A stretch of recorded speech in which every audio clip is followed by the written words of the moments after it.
Welcome to the Georgia-Florida Baseball Show, brought to you by Georgia Showcase Baseball and its owner, Coach Ben Howes. Ben's going to join us in a couple of minutes. I'm your host, Kevin Perkins, and today we have Rob Friedman, the man behind Pitching Ninja. Pitching Ninja is a brand that he utilizes to promote the wizardry of pitching in the modern world. It's crazy what these guys are able to do, and through analytics and science, they are able to increase so much with spin rates and things like that and maximize players' potentials. He utilizes his website, his YouTube channel, his X feed, TikTok, Instagram, Threads, all to do this. On his YouTube channel, he gets to interview the likes of Greg Maddux and David Cohn, along with breaking down weekly performances by players. He's interviewed All-American pitchers as well. And all of this starts, Rob starts out, he's going to be on the other side of the break as well in just a minute or two. Rob starts out as a Long Island native, goes to North Carolina to go to college, winds up at Emory in Atlanta, which is how he winds up living in the Atlanta area. He gets a law degree from Emory. He winds up starting a tech company, but when his son decides he's interested in baseball, Rob begins to dive into baseball. And that inspires him to really begin to learn how to do it. He starts utilizing message boards and chasing knowledge in that way. If you remember what a message board was, he's going to talk about that on the other side of the break, kind of how he begins coaching, and then he'll talk a little bit about coaching with Coach Ben Howe at Padea High School. And then we're going to dive into so much more, and we're going to do all of that after the break. This is the Georgia-Florida Baseball Show, brought to you by Coach Ben House with Kevin Perkins from Surrounded by Sports. Yeah, pretty much. Like I wasn't like a great pitcher like Ben growing up. And so I had to relearn everything. Like I'm coaching kids, and the legal background helps because I ask a lot of questions. Like I sort through the BS that people say. And I was like, I don't want to teach what I was taught, because what I taught clearly didn't work because I kind of suck. So I wanted to teach new stuff. And I just started asking a lot of questions of a lot of the smartest people that I knew about pitching, and then kind of cutting through all the stuff that, the marketing stuff and trying to sell you things. And then figured out kind of what I believe from watching pro guys throw, watching at every level, just trying to see what worked, what really worked versus what people were telling you worked. And from that, just figured out kind of my philosophy on pitching. But it was really thanks to what a lot of people around me was just able to answer questions for me on. Right. Now, it's funny because younger people especially, may not remember message boards. Yeah, message boards, That's absolutely. kind of the genesis of Pitching Ninja, right? Yeah, I was like basically like ground zero for pitching. So there was this pitching message board, Let's Talk Pitching, back in the day, where Ben Brewster, who started Tread Athletics, he was wanting to make it as a pitcher back then. So he was one of the guys that we were in this little group. Kyle Bodie, who ended up starting Driveline, was in that group. Eric Cressy, Alan Jaeger, all big and at that point, nobody really knew the answers, but we asked a lot of questions. And from breaking down videos and just looking at, all this stuff, I came at it from a different angle. I wasn't looking to be a player. I was looking to teach players. But everybody came at it from different angles and different, had different ideas of what would work, and you just challenged each other. So yeah, it's all started on message boards, and now everybody went different ways, and everybody's doing well in different ways. Right. Yeah, and I want to give a little hat tip to Ben here, because Ben was clearly a awesome baseball player. Like you watch him out on the field, dude's incredible, an incredibly good guy as well. But a lot of people that grow up being, that are that good of players aren't able to take a step back and go, maybe I was just really talented. And, if I knew this, I might have been even better, type of thing. Instead, a lot of people just sit there and go, this is what I did. This is what you should do. Well, not everybody is a giant dude like Ben, who's an incredible athlete. Some people, you're dealing with high school kids who aren't, a lot of them just want to be able to know the basics. And some of them, like we had kids that were throwing 70 that ended up getting college scholarships at Paideia, which was awesome. They came in, saying, this is where I'm at. This is where I want to be. How do I get there? Not incredibly talented, but they worked hard.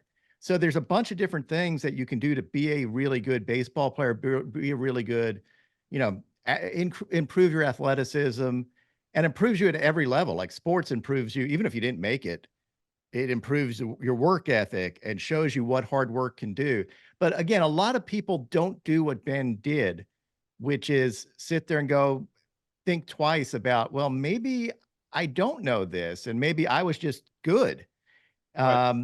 So I thought it was like, he's a great dude. Like one of the, absolute best people I've ever coached with. Hilarious. I am a huge Ben Howes fan, which is why I'm here. Like, he's, Thank you. yeah, dude, incredible. Just from the little hilarious jokes as coaches that we used to do too. I probably can't repeat a lot of them here, but yeah, and few people know how well Ben sings, but I have it on video somewhere. Right. But that's an aspect to what you do, right? You can take at that moment, mediocre player, look at how they're doing things and what they're doing, and help them generate more power, more speed, more break. But you can also take the fantastic player and really turn him into a guy that might be able to get drafted, something like that. Yeah, and a lot of it has to do with, and this goes into everything. Like I think one of the things I probably do well is I'm honest with where a player is now. Like I can say, dude, you do this good, but you really need to improve this. And I'll be honest with them, but I also see the promise in them. Like I won't sit there and go, oh, this guy, forget it. Not going to be any good. I find the bright spots of folks. I did that like in running a company too. You take the positives of somebody, and you don't necessarily sometimes you can't even make the negatives better, but you can accentuate their positives that make, let them have an identity of who they are as an employee, who they are as a pitcher, who they are as a player, who they are as a person. And if you accentuate that, it gives them something to rally around, and now they have an identity and they can run with that versus, constantly being negative and harping on the negatives. Now you do want to be honest and say, hey, you're never going to be 6'7", but if you can move faster, there are guys like Marcus Stroman, who's 5'7", who can really pitch. He's a major leaguer and is an incredible athlete. But if everybody's different. You can't say, hey, you're going to grow up to be a monster dude, but you can say you can still make it if you do this, this, and this. So yeah, all of that's just from my outlook on life, I think. Don't ever tell anybody no, but give them honest feedback, but encourage them. Right. And I think that's the wonderful thing about your website is how you allow the individual to get better and maximize themselves. But another thing, like you just said, it's so vital, is when somebody comes to you and says, hey, I'm not really good at doing this. Sometimes it's okay to say, well, don't do it. Right. Like if you're a restaurant, we don't make spaghetti well, then take it off the menu, do something else. You know what I mean? Like, let's don't double down on what we're not good at. You know what I'm saying? Yeah. And people, like, a lot of times parents aren't the best at that. So you need to be objective, because every parent has seen their kid at their very best. And they always assume their kid should be playing, their kid does everything right. All they need is, and as a coach, your job is to be honest, as opposed to being, just a fan and say, I'm sure parents don't mean bad by it. They've just seen their kids so much that they've seen all the good things their kid does. But we get to see as a coach, maybe they could be better, more consistent at these things. Yeah, sometimes they can do this really well, but you need to do this. You need to do this better and lift up your floor a little bit. And accentuate the stuff that the parent sees, but also, again, I think honesty is really important in coaching, but not to a point where you just crush a kid unless they need it. Some kids really cocky and they suck. That's just life. Right. Talk a little bit about flat ground. Yeah, it's a flat ground I started because to me, especially watching, coaching kids in travel ball, watching how much parents give up of their life, of their money. They have jobs. They're taking off to take their kids to all these places, spending a ton of money. And then, I don't think baseball should be a rich kid sport. I don't think it should just be the parents that have a lot of money that can pay for their little kid to be a good player. And I think we discourage a lot of lower income players from being good, and they move on to other sports because you don't need a lot of money to go play on a basketball hoop because baseball field's expensive, baseball equipment's expensive, but basketball isn't that expensive. So I wanted to kind of tear down those barriers to folks and let them be seen by everybody without having to spend anything. All you got to do is post something. You don't have to pay anything, $0. And almost every college coach in the country follows it now. And I thought I'd just use my follower base because I knew college coaches followed me and pro scouts followed me to use it for something good versus just feeding me. Like I wanted to change the game for positive and to fix a problem that I saw. Right, right. Ben, I made nothing from that. Like that's just because I feel like giving back to the sport.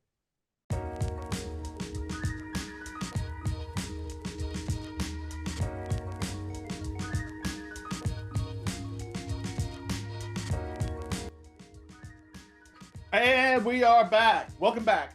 Thank you to Arden's Garden, your Atlanta source for juicy smoothies and plant-based foods. Thank you to Showcase Apparel, the fit for your team, and of course, Coach Ben House. You are watching this on the Georgia Showcase Baseball YouTube channel, so like, subscribe, and comment. Let's talk a little bit about just how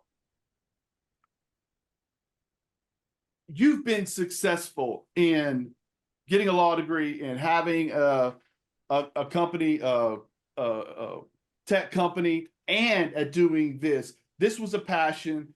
You were almost like a Pied Piper for pitching knowledge, right? People watch your website or watch your X videos, your thread videos, and they get excited, and then you explain to them why this is important. And so next thing you know, you're addicted to the knowledge as well. You'll talk just a little bit about how enthusiasm pushes you forward. Yeah, absolutely. So there are things that I learned along the way, and one is really hard work. Like I didn't even know what that was. And when I went to law school, I was so scared because I never worked real hard in college. I was scared that everybody there is smart. So I said, I'm going to just study like crazy just because I was scared of failing out of law school. And instead I finished first in my class in law school because I realized if I worked that hard and held myself to a really high standard, that good things can happen. And if you do that once, you can do that in almost everything. And that's why baseball is so important too. Once you realize what hard work really is and the standard you have to hold yourself to, you can almost take that to anything. So doing that, I never wanted to do anything on social media. I was just trying to pay it back. The stuff that I had learned from other people and saying, I'm not going to coach for forever, so let me share it with folks. And then it started taking off. And I think people could just tell that I liked it. Like I was interested in it and just kept growing and growing totally inadvertently. I didn't try to do this. And I still don't know what, I still get amazed every day when people follow me and, it's just, I wake up every day excited to see something. Yesterday, I'm watching baseball and I got amazingly excited to see Aroldis Chapman throw 105 miles an hour yesterday, like a 36-year-old dude throwing 105. I woke up in the middle of the night thinking about that. That's how excited I get about this stuff. Like every day, the beauty of baseball is you see something you may never have seen before in your life, and you don't know when it's going to happen. So, I just want to share that excitement with everybody and try to spur a next generation of baseball fans, at least fans, but hopefully players, and give them knowledge, but without preaching to them, because I don't believe in, if you talk at people, they don't listen. If you entertain them and give them a little bit of knowledge, then maybe they get more interested and they learn a little bit more. But I think you lose people when you start lecturing them or start throwing numbers at them and just talking. Like I can work analytics into something without beating people over the head with math. because not everybody likes math. 100%. Well, that's the thing too, is what's neat about, to me, what's neat about you is I think baseball, the reports are baseball is a dying sport, right? And I think that maybe for a little bit, we got too into it needs to be this way. It needs to be this way. We have to stay within the rigidity, but we're going to add in this complications of math instead of doing what you do, which is say, here's the release point. It's the same. The ball does two completely different things. Why? Once you see the ball do two different things, you naturally want to know why. Exactly. So one of the biggest compliments I got, I was at the All-Star game and Paul Skeens told me that pitch tunneling is something he learned from my videos. And I was like, holy crap, this is like the best pitcher on the planet right now is telling me this. I'm like, that's sick. So it's like little things like that, like make my life. It's just so much fun to hear stuff like that. But yeah, it's totally like, I don't like being lectured to. I like to have to see it. I mean, I grew up, my dad was a math teacher. I understand math. I can talk numbers, but I don't think most people like that. I think most people like to see it and understand it that way, and then maybe understand why later on. And people learn in different ways. Like not everybody can be brilliant like Ben House. Some people are just, whatever, right? Well, and I think too, like one thing that baseball does teach you too is it is hard work and it is a lot of repetition when you're playing. But also, if you love it, it doesn't feel Totally. Like a day for you is going to involve watching a ton of baseball. If you're not a baseball guy, that's hard work. Exactly. And like literally all day watching baseball. So much so that there are times I just don't leave the house, and it's because I almost feel an obligation. Like if it's just me, there's 500 and something thousand people follow me on Instagram, 500,000 people follow me on X. I have an obligation to those people to put out good content that's interesting, and I can suck it up if it means a few hours, Right. watching baseball for fun. Like I'm watching baseball. Absolutely. Right. Right. But Ben, let's wrap with this little thought. Now, Ben, if it feels like work, it ain't going to work, right? No, it has to feel like you're enjoying what you're doing. Because every day that I come into this facility, every day that I'm on the field, it doesn't feel like it's a job. It's something that I enjoy doing every day, giving back to these kids and also to the parents as well. And I will say, as someone that coached along with Ben, that is 100% his outlook. Like he inspired me to do a lot of stuff, just watching the way watch the way he works with kids, how humble he is, but also direct. And everybody respected Ben. Like Ben is a fantastic guy. And absolutely, like alongside Ben. Now I am a lot shorter than Ben. I didn't like standing next to him in pictures or anything like that, but he'd make me do that. And but Ben is, you don't get baseball guys as good as Ben anywhere. Like he's fantastic, and it's my honor to be on a show with him. Wow. Let's wrap on that. I appreciate it, Rob. Yeah. Thank you so much for coming on, folks. Like, subscribe, and thank you very much for coming on the show, Rob. We appreciate you. Guys, go tell everybody where they can find you on every social media thing. I mean, it's going to be hard. Basically, everything is at Pitching Ninja, other than YouTube, which is at Pitching Ninja Videos. And subscribe, follow, do all that stuff. Absolutely. You can find Ben on Ben, tell people where they find you. Instagram. Yes, Showcase baseball, Showcase _baseball GA. And my email is showcasebaseball.georgia@gmail.com. Awesome. Thank you guys so much. We appreciate you. Y'all have a great Thank you. Awesome. Take care.